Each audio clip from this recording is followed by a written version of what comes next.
حدوداً فاز سه قطعه برآورداری شده که از کیلومتر 60 الی 90 کلان برآورداری شده و از کیلومتر 90 الی 101 600 که این فاز دومینه. فعلا کار جریان داره. حدوداً 9 کیلومتر از این کار شده و 2 کیلومتر مونده و قطعه سومی از کیلومتر 101 600 الی 112 500 که این هم فاز سومی هم برآورداری شده سپرده شده به دیدن.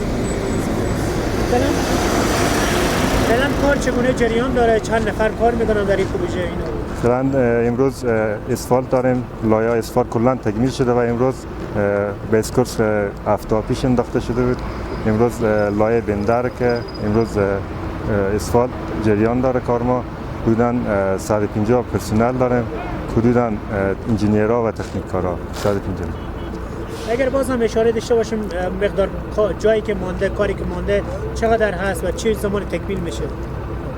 جایی که مانده از فاز دوم مانده، قطعه دوم که از کیلومتر 90 الی 101 600 9 کیلومتری کار شده، حدوداً 2 کیلومتری و تحت کار خاک برداری اینا زیرسازی اینا کلا تکمیل شده و اسفالت فقط مانده.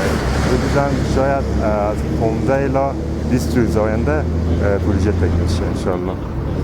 و ارزش خود همین پروژه چگونه هست؟ چقدر ارزش داره و چقدر این پروژه میتونه سهولت ایجاد کنه برای مردم؟ این پروژه حدوداً 60 میلیون دلار هزینه داره که سهولت‌های بیشتر میکنه که تقریبا راه قلعه‌نو و هرات قلعه‌نو با هم وصل میکنه. دیگه راه بیشتر از این مواصلات اینا که میشه، از این راه انتقالات اینا میشه، خیلی موثریت بیشتر.